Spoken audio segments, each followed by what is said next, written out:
I want this video to inspire you. Yes, you watching. You right there on that couch that has killed every single calathea in the world.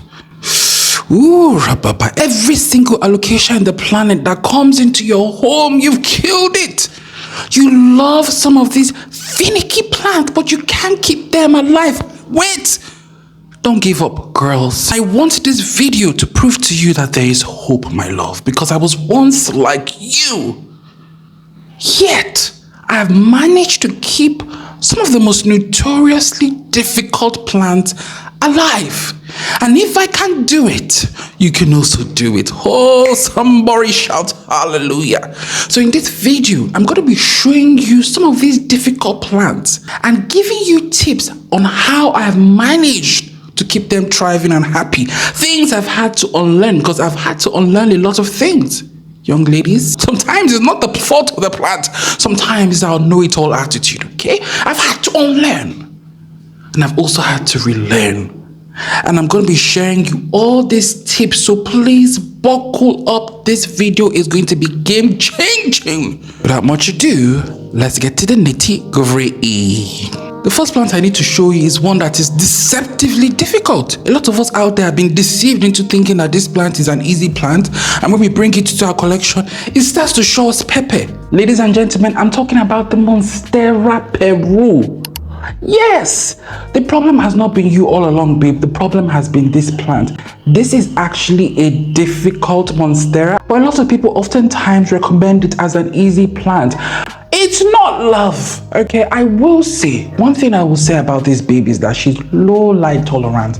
She honestly doesn't require a ton of light, and she makes an excellent house plant. But just because the plant makes an excellent house plant, doesn't have high light requirements, doesn't mean it's still not going to potentially give you a hard time.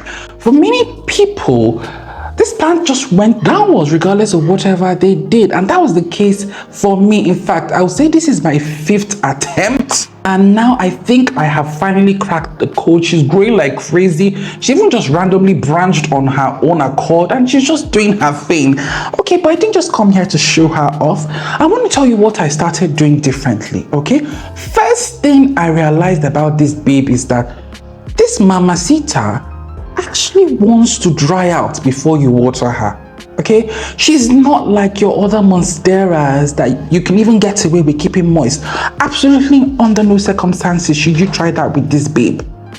This auntie needs to dry out, dare I say even completely, before you water her. Now, that doesn't mean she's by any means drought tolerant. No. Because if you leave her to stay dry for too long, she's just going to, go downhill and start losing leaves. But the moment she dries out completely, give her a good drink.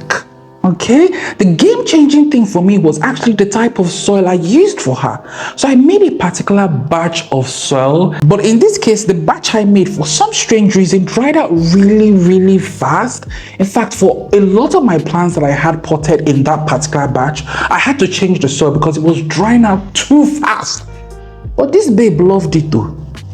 She loves it so much. She loves soil that dries out fast. That has been the key. That is what this auntie wants. Soil that dries out fast. Okay, dare I say that chunky soil? I do come for you guys and your chunky soil and then your heavily chunky porous soil.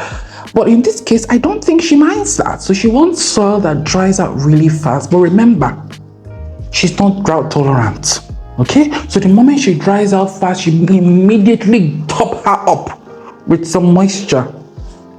And babes, keep her in a place that gets medium light, nothing too harsh, and you're good to go. She's actually very easy. So I honestly think that combination of soil that is porous and dries out really fast, and then watering her immediately, you're gonna have a thriving Monstera peru specimen. But I'm curious to know your experience with this plant. Would you agree with me that this is actually a difficult plant? Because honestly speaking, it's hard to see a thriving specimen like this. So look at her.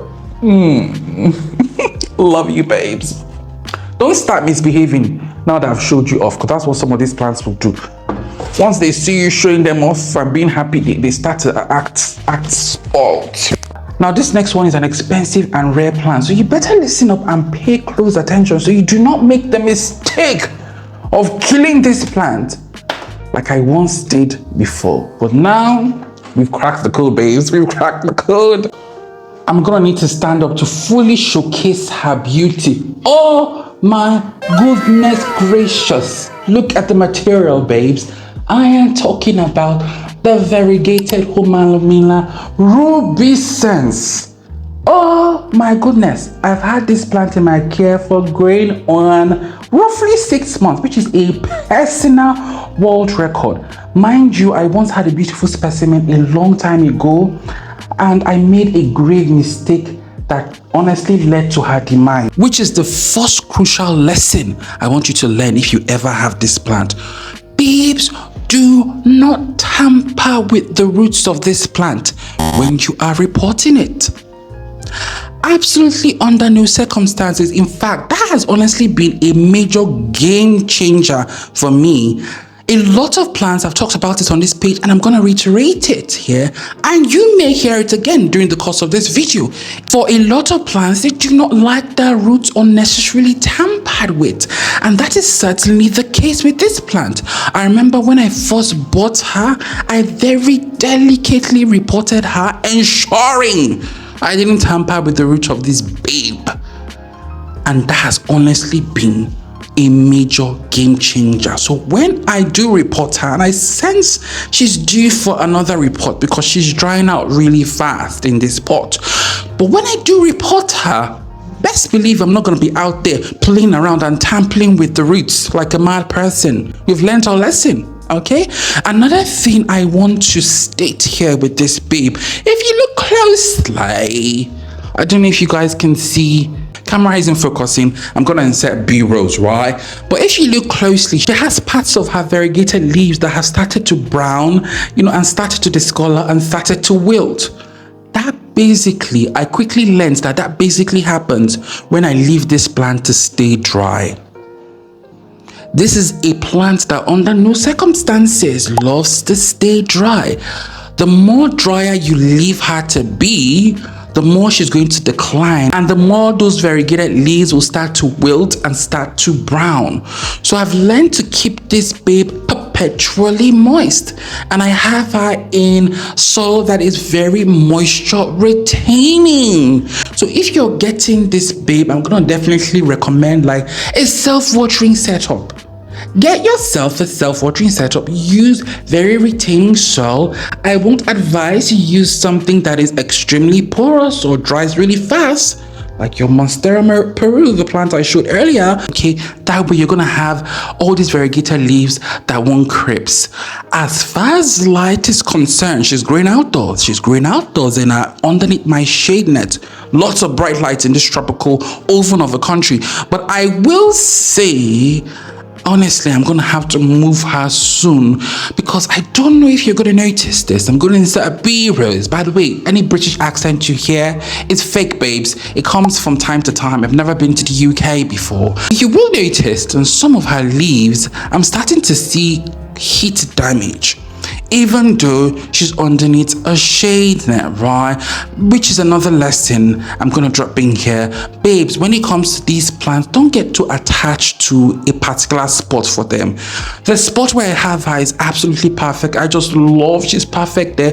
But unfortunately, as the rainy season in this part of the world is coming to an end and we're approaching the hottest dry season, I know I need to move her from there ASAP. So please be quick to move your plants when you notice, okay, they're not doing so great in that corner. Don't be attached to any spot for your plants. Move them. That is one of the benefits of potted gardening, guys. You can move your plants anywhere and any place you want. Move them quickly before they decline. So I'm going to have to move this babe soon, but can we just admire her beauty? I'm so proud of myself. Now this next one, if you've killed calatheas before but you love them, I want you to pay close attention. I want you to be a notorious calathea killer. But babes, I think I may have cracked the code. Ladies and gentlemen, get ready to gasp because she's absolutely gorgeous. Hello? Hello, are you kidding me? Are you freaking kidding me? Look at Jesus Christ. This is so beautiful. This is such a beautiful sight to behold. And mind you, I've had this calathea in my care for 4 years. 4 years. She started off as a small pop, a small insignificant church rat. And here we are 4 years later, babes. Again, this British accent is fake. But I will admit, okay, let me confess to you. This is an easier calathea. This is an easy one. This is a cheat code, which is another tip I want you to learn, okay? If you're approaching a particularly notoriously difficult genus of plants, start off with an easy one. Getting an easy species or an easy hybrid or an easy cultivar of that genus will teach you so much about that genus. So I will recommend this. The Calathea makoyana. Get her, babes. You know, calatheas, I will say, they love to stay moist. Their care requirements are the same, but the easier ones tend to be a bit more drought tolerant to a certain degree, and this one is. There's also another one. She's ugly. Oh my god, she's ugly, which is why I didn't feature her right now, but I'm gonna insert B-rolls. Yeah, there's another one. She's quite a hardy one. Start off with that one too. She's incredibly hardy. And there's also another. I forgot to feature her here. She's a cutie pie. There's also another. I'm gonna insert B-rolls of that. Start off with any one of those three. Right, start off with them before you move to the more challenging one that I will show you. Because this one, honestly, she's a walk in the park. But ladies and gentlemen, the next one I'm gonna show you, Jesus. She's not for the weak, but we've been able to conquer her. Hang on. I'm talking about this babe, darling. She's beautiful. This is, I suspect, the Calathea medallion. Some of you may remember I bought this plant a few months ago, knowing that cyst was problematic, but I figured, you know what, let's see how it goes, which is another lesson I want you to learn here, darlings. Do not be afraid to try these difficult plants, but see them as cut flowers and let them surprise you, okay? And that has been my attitude this year, and honestly, I have been truly surprised. So, with the experience I learned from the earlier Calathea I showed you, the makoyana, I used it to tackle this one. And one thing I have also learned, and I'm repeating that key lesson I learned earlier, calatheas do not like their roots to be disturbed. Please, that has honestly been the biggest lesson I've had to learn. When you are reporting these guys, do not disturb their roots. In fact, this babe, I reported her and she literally threw such a tantrum and lost quite a lot of her leaves. But we're back now. We're back. We're good. Okay, so they do not like their roots being disturbed. All right, let me show you another very difficult one that I always used to kill until I finally mastered it. Before I tell you about another game-changing point or game-changing lesson you should employ if you're trying to keep your calatheas alive. But are you enjoying this video so far? If you are, like, share, all that good stuff. But let's proceed. My loves, this is a beautiful, mysterious calathea. I do not know her ID. I don't know what name she is. But what I do know is that this is one that, I think I'm going to need to stand up. And also, another major game changer for me is that calatheas love to be clustered together amongst other plants. So my setup, my outdoor setup in my veranda, I have all these plants beautifully styled. Because we're not about, clustering plants in a way that they look like a hot mess. Beautifully styled together, and I have all my calatheas pretty much there, and they are doing so well. They like that, they like to be paired with other plants. They don't like to just be kept solo on their own. So do, my loves, do pair them with other plants. In fact, I've been so brave, and I consider myself now a calathea icon, that I've gone as far as buying even more challenging calatheas or prayer plants. I recently got a Stromantis Triostar, and I hope I don't regret that decision, because it was a very expensive plant. They're still quite expensive here in Nigeria. And I also got myself recently a calathea orbifolia, and so far they've all been doing well. So yes, my darling, and one thing I want you to take away is don't be afraid. Start easy, learn, and then the more experience you have, the more you can approach the more challenging plants. And remember, you're doing this for fun. The plants don't have to last you till eternity. If you have that attitude, trust me, you'll be fine. You'll be fine. Okay, but let's move on to another notorious genus of plants that I feel like your boy has been able to master, and I want you to know how I did so as well. Babes, look at this cute bowl. Look at this cute fluffy bowl. I'm gonna need to insert B-rolls to beautifully capture the beauty, but I hope you can see. Look at this. This is the Calatheas repens. She's in the same, she's cousins to the Tradescantia, and all of you know, I'm sure we all know that Tradescantias have notoriously broken our hearts. They are quite difficult to keep alive. Babes, it's not their fault, it's also not our fault, it's how they are sold. These guys are typically sold as trailing plants, but no, they are not trailing plants. They hate trailing, which is why if you're buying yourself one of these, either a Calatheas repens or any plant in the Calatheas family or Tradescantia family, please, the first thing you should do is report it into a round bowl.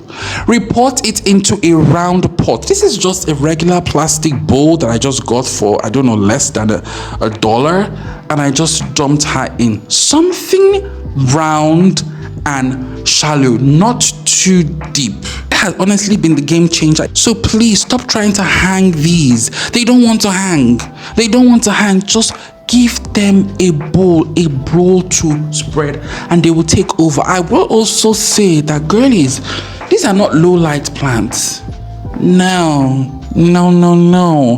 this one pretty much grows in an unshaded part of my garden, outdoors in this oven of a country, taking full intense sun, and she seems to love it. I think Tradescantias for the most part like a lot of bright light. Okay, so give them bright light and move them to a round bowl, and you're pretty much good to go. Yeah.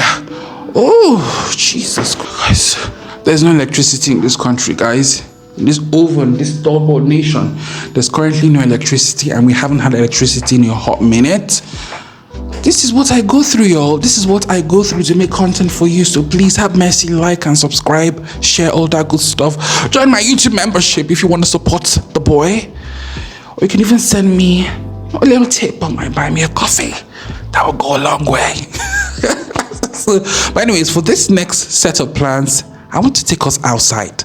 I want to take us outside so you can see them in their full beauty and glory. Ladies and gentlemen, look at the material. Alocasias. Oh my goodness, I used to be the biggest alocasia killer there is, but as you can see, all my alocasias are doing fantastic. Look at the alocasia fry deck over here. Cameraman, please. Look at the alocasia fry deck. Look at her. Okay, now I've made an alocasia care video that was a massive flop. What I will say, and this is something I omitted in that video, is one of the major reasons why your alocasias are struggling and dying is because you're subjecting them to too much change. These guys like stability. That's one thing I have noticed. They don't like change. They want to be in the same pot almost perpetually. If you're the type that is always constantly reporting, oh my goodness gracious, your alocasias will not do well. They want to be in the same spot and in the same pot almost perpetually. So knowing what I know now, unfortunately I didn't know that when I got this one in a small, placed this one in a small pot. Knowing what I know now, report them in a sizable pot. Okay, one where you're not gonna have to report anytime soon. And I did that exactly with this babe here. This is an alocasia poly that I just recently got, and I chunked her in this ugly bucket. But at least it's big enough to the point whereby in a year, or even dare I say two years, I do not have to report her anytime soon. Okay, that is the one thing I didn't state in that video, but every other thing I stated in that video generally will apply with your alocasias. Also, I've come to realize not all alocasias love to be consistently moist. the jewel alocasias and the ones that generally tend to have thicker leaves, like this guy, the platinum, the ones that don't grow too fast as well, they prefer to be watered only when they have dried, which is something I've started adopting with this one as well. But for a plant that is a more thin-leaved, like your more thin-leaved alocasias, and ones that grow really fast, like the alocasia, this witch over here, she likes to be watered very often. You dare not leave her to dry out for 1 minute. So yeah, oh, that's an Alocasia bambino. That's another one that is also gradually picking up and doing well. So please do not give up on your alocasias, even when they die, like the case with that bambino that my cameraman showed you. He wasn't supposed to show you, but he did anyways. Even when they die, they will resurrect, and you can adjust your care routine, and they will do perfectly. So yeah. So darlings, we've come to the end of this video, but I honestly hope it inspires you to not give up on these difficult plants. Try them again, apply some of these care tips I've given you guys, and then just enjoy this journey, okay? That plant doesn't have to last long. If you have this approach and attitude that I adopted this year, where just see these plants as cut flowers, and if they last more than 2 weeks, wow. If you have that attitude, trust me, you'll find that these plants will surprise you and be a lot more rewarding. I hope you found this useful. If you did, like, share, all that good stuff.